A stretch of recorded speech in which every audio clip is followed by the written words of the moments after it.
Okay. Good afternoon. Hello there. I am Drew, and today we are here with a really great friend of mine, so I'm really excited for this episode. We have the lovely, the talented, the wonderful Kimona. So welcome to another episode of Moving Through Conversations, and our lovely guest today, Kimona. Hello, I'm Kimona. And this is Luna. My spirit animal, Luna. And thank you for joining us on this beautiful Thursday. We are here to talk about wellness. We're here to talk about spirituality. All the things. All the things. So please start by introducing yourself, who you are, where you come from, what you love. So I am Kimona. I am Indian, but I was born in South Africa, and I currently live in LA. I love fashion a lot. That is my main passion currently is creating clothing, and I make clothing from cultural pieces like Indian saris. I take vintage Indian saris and I make them into things that a modern day woman can wear or man can wear. And I love this because it helps me carry a piece of my culture on me and it doesn't feel like it's weighing me down. So, and then I also do love yoga. We both love yoga. That's one of our practices. I also love pole dancing. I love plants. And I love asking what your spirit animal is. Drew, what is your spirit animal? My spirit animal is actually a great white shark. Wonderful. People don't always surprise people with that. Yeah. I feel like I've known that for a while though. It could be anything. Yeah. Yours is the salamander. No, that's DeCarlo. Oh, that's DeCarlo's. Yours is, you have five. I have 5. Okay, so I have a snake, a dragon, a chinchilla, an elephant, and a sea turtle. Those are my 5 spirit animals. I recently unlocked the sea turtle in Hawaii. I was there during the fires in Lahaina. Weirdly enough, I was there the day that it started, which was Lionsgate Portal 88. And it was crazy. We had to evacuate. We had no electricity or power or Wi-Fi. The first thing I ate when I got to Hawaii was barbecued ramen. We barbecued ramen. We put ramen in a pot. We put it in the barbecue because nothing else was working. So, and we had no idea that the fire was actually happening, even though we were 2 miles away from it, because we had no Wi-Fi. So we didn't really know. We just knew the vibe was weird. It was hurricane vibes, and everything was closed. Was it like smoky and stuff? It was a little bit, but see, and it was. And when I got there, I was kind of like, oh, there's some smoke in the air. But I thought, because in Thailand, they do like seasonal burns. So I thought it was like a agricultural thing, like they're burning the last season's crops or whatever. So I didn't really think that much of it at the time.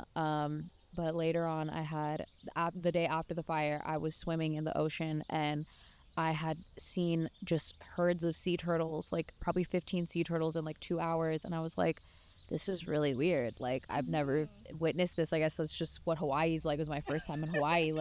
And then actually, this is not at all what it's like. Yeah, it was weird. And then this giant sea turtle like came up to me and was like just looking at me in the eye. And it was like, dude, get on my back, we're evacuating. Like, I swear, in its eyes, it looked at me and said this, and I was like, oh my God, you're amazing. But yeah, so I didn't know, but the sea turtles were definitely evacuating from the fire, which is really sad. But damn, that's crazy. Well, at least you survived. At least I survived. Ordeal. Yeah, I you did. You were safe. You got to barbecue ramen, which is very rare. I did. For her. It was pretty good, actually. I was starving, so it was great. Nice. Yeah. So you're from South Africa. You've been here most of your life. Yes. And so kind of, I've known you forever, and you've always been such a super creative person. I mean, you're an amazing watercolor artist. Oh, yes, I do love watercolors. Even a rapper. Even a rapper. Young coconut flesh on the beat.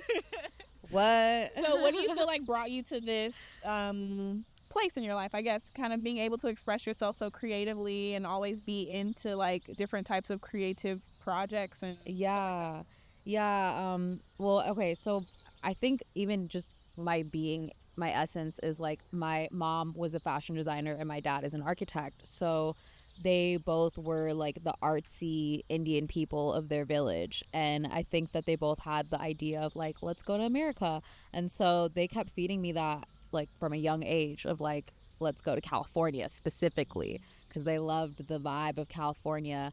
And so they've always been creative, and I think they give me that space and freedom to be creative, and like kind of encouragement too, because a lot of South Asian and just Asian families don't encourage like creativity in the same way. Like they would rather have their um, children be doctors or teachers or whatever. But I think they gave me a safe space to express my creativity, which is really important, honestly. I don't think I would be as creative if they didn't give me that space and encouragement. Um, but when I did come to this country, though, I did feel very much like the immigrant, like the very much like I wanted to be American so bad. I wanted to be American. I wanted to just not have this accent, and it was really challenging for me. America does a really good job of like watering down your culture, and you kind of don't want to be from your culture, and I struggled with that for a long time in my life of like kind of trying to be in the box. And I think when I went to Catholic school, I went to a Catholic private school for high school. I think that was kind of the straw that broke the camel's back, because I was in such a confined space that I was like, F it, I need to break out from this. And I was wearing bindis, and I would give bindis to my friends, my bindis. And that's where we started Bindi Wednesday. And we were like, on Wednesdays, we're wearing bindis. And then I would get called into the dean's office, and I would be like, you can't oppress your culture on other people. And I'm like, this is fucking Catholic school. Like, this is crazy. Yeah, like, this is crazy.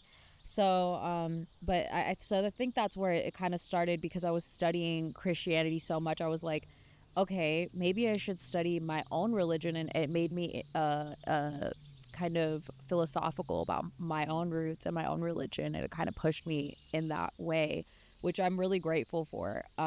Because once I started studying my religion, I was like, wow, this is crazy. Like, we believe in blue people that flew in flying chariots from the sky. Like, we believe in aliens, honestly. Like, our gods are aliens.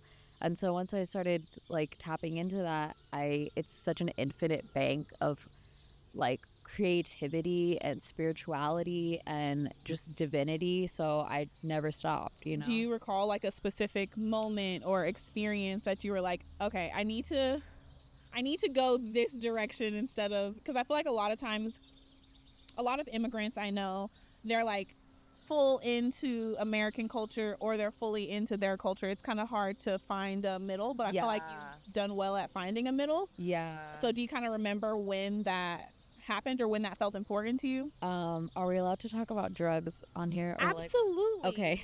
Okay. I mean, we're not selling them to anybody here, you know? Okay, so I think really what had struck me one day was I was on Lucy. I was with my friend Lucy, and we were in this forest, and it had turned nighttime, and we were in this rocks labyrinth spiral. You know, those like labyrinth rock spirals that you walk into. And so I had been in the middle of it, and I had been into this place many times before. I'd partied in this place many times before, but this was my first time ever doing it with my friend Lucy.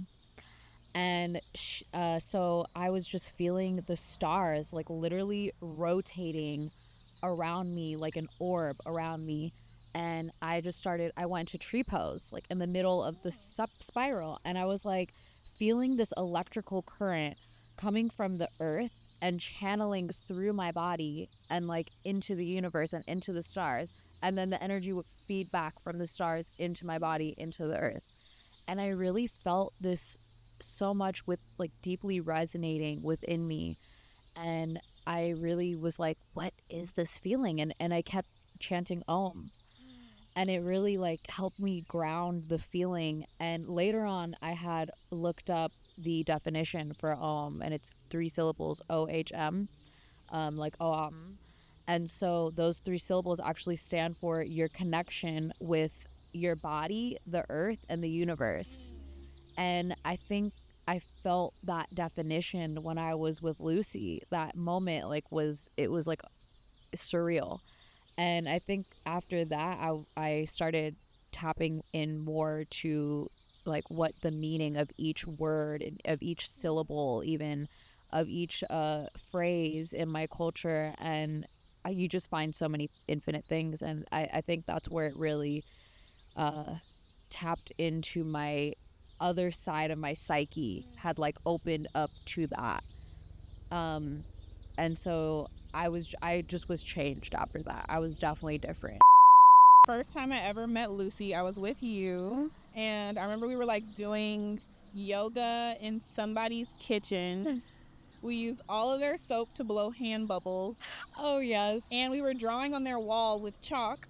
Okay. Because they had a chalk wall.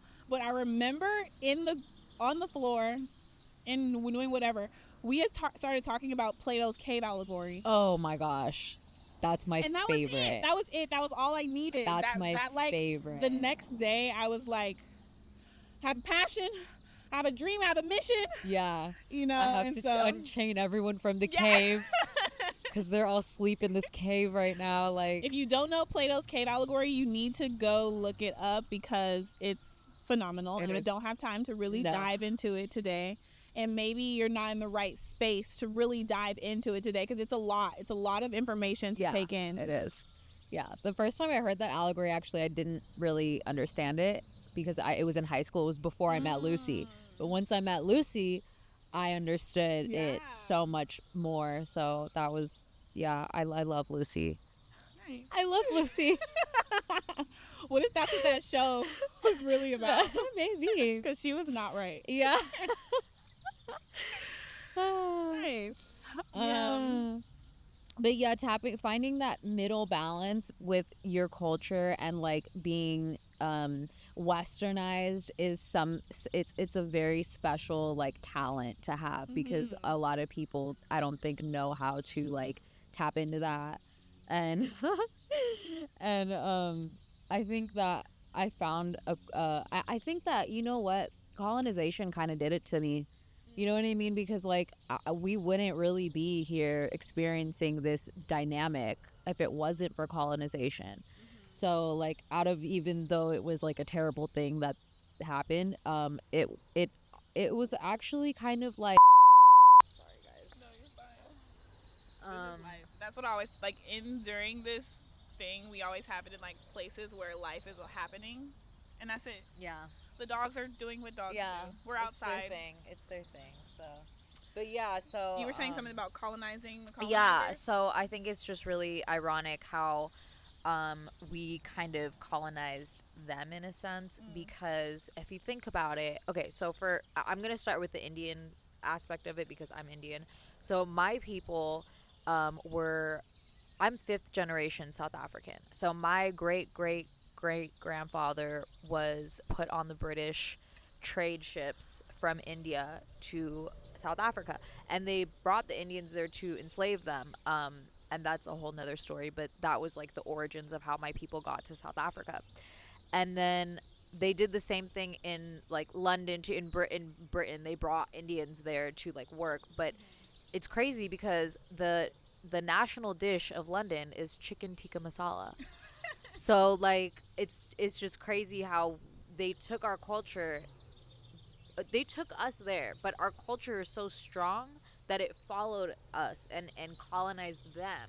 And now in America, there's 7-Elevens on every block, and they're all owned by Indian people, you know?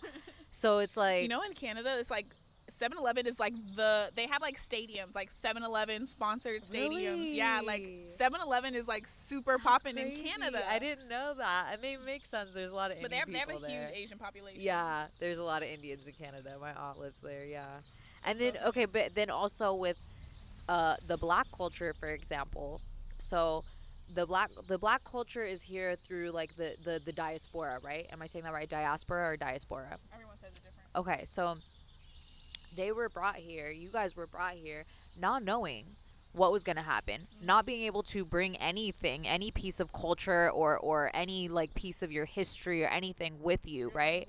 Your language, nothing. Yeah, you had to leave essentially everything back there and without any warning, right? And come here under like crazy circumstances. And yet like the colonizers, they were able to bring everything. They had a heads up. They knew what they were doing. They were able to bring every piece of history or religion or whatever they wanted here.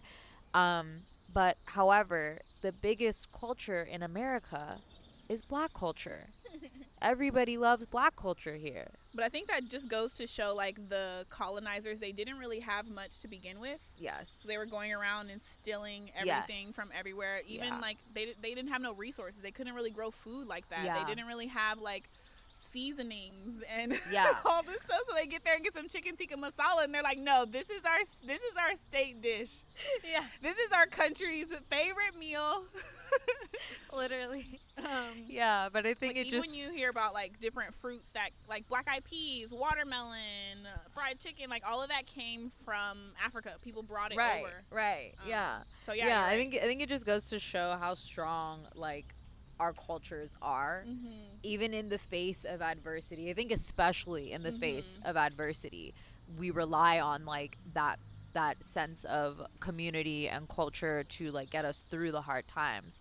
And I think that's why it flourished so much, and it is so like important within our communities, because it's how it was our coping mechanism, you know, definitely. to deal with adversity. Nice. Well, thank you for that lovely history lesson. I always tell people that Mona's the only person that's ever known what segregation was like. Yes. Because of the culture that you were raised in South Africa. That's so crazy to me. I know. But, it like, is I crazy. It's cool to see how culturally resilient so many people are. Because essentially everyone on Earth has experienced colonization unless you're the colonizers. Right. And at some point you were probably colonized by another colonizer that was colonizing harder than that colonizer. But like just the resilience and the way that we're able to continue and to grow, I think is really, really beautiful. And so thank you for sharing that. Yeah. It created a beautiful mix of cultures. Even though it was unfortunate, it did create like this whole mix of cultures, and now that's kind of one of the fashion trends for this upcoming next year, 2025, is cultural inclusivity, where a lot of brands are merging their different types of cultures and like embracing the differences in the cultures to create different types of garments and like different like trends and waves of fashion, which is really cool because I love seeing fusions of things. Like I love fusion foods too. So it's like fusions of just every types of cultures is so fun, you know? So speaking of fusion and bringing things together, so with your clothing brand and clothing line, what kind of, well, I know some about your culture a little bit, but what really, I guess, inspired, because you collaborate with your mom, right? Yes. Yeah. So what really inspired that? So I think what had really had inspired it, I always was into fashion. I was always into fashion at a young age, and I was always dressing up at a young age, but I think I was really pushed into doing what I'm doing with clothing right now, because I had mentioned before, I was really obsessed with being American when I first came here, and I wanted to fit in. But then I kind of started changing through religion and my friend Lucy, and just different aspects of my life was pushing me to change in a way where I'm going against the grain of like what America wants me to be. And with that, once I got my citizenship, which happened pretty recently, it was only like 5 years ago, I think. Yeah, like I was 23. Yeah. So once I got my citizenship, I was like, I want to travel, you know, like I want to get out of this country. I've been here for too long. And when I started traveling, I had gone to India for the first time ever. And that blew my mind away completely, because I had never been to India. And it was just so beautiful feeling the connection to this place that like isn't really my home, honestly, but I feel so connected to it on like a molecular, like a genetic level. And it was beautiful being drawn into that. But even in that though, even in India, I still feel like I stick out like a sore thumb. I still feel like I'm different. I don't belong here, but you know, I'm here. And so I also had to find my own kind of way to gel into India as well. And then but I fell in love with the fabrics there. I fell in love with all the art and temples and all the crafts there. But the fabrics were really speaking to me, and I wanted to just have them on me all the time. And then I would bring them back to the States, and I would wear them to festivals and stuff. And I was making my own clothes for festivals, and I had friends that wanted me to make clothes for them for festivals. And really, it brought about this deeper connection with my Indian roots, which I didn't really get to have. And I think that's why I became so enamored with it, is because I was able to connect with something that I was missing in my life, like that piece of culture. It's like when a black person does the DNA test, the ancestry test, and they're like, "Oh, I'm from Uganda," or No, so when I went to Tanzania, literally I was crying tears into the soil, and this woman was like, "Welcome home. Like our children were stolen." I was like, oh "Oh my my god!" god, I It was so amazing. wow, I It was can't, so like, amazing. yeah, that's, yeah, So I that was, definitely understand. it was like that. And I think that's me. It's like kind of like a safety blanket in a way, where I'm like, it's fine, like the universe got me, my ancestors got me. And that's, I feel like, why I wear it all the time, is because I feel this sense of like safety. And a lot of people have also told me that like my silks are like, I had this friend who she would wear this piece of silk that I gave her, and she was like, it's like my little blanket that I put on when I feel uncomfortable in situations, and I feel like I have this spiritual protection around me. And she wasn't even Indian, but like she felt like the protection on her. And I was like, yeah, that's a very interesting concept, because that's how literally I feel. And so yeah, I do think that like this tied me back into my culture, and I'm so grateful for being able to have it in my life, because I don't know, I feel like I felt maybe like naked before, like culturally, like everything, like I just felt naked. I felt a little lost. And when I went to India, I felt like, oh, like this is where I'm from. Like these are my people. This is why I am the way I am.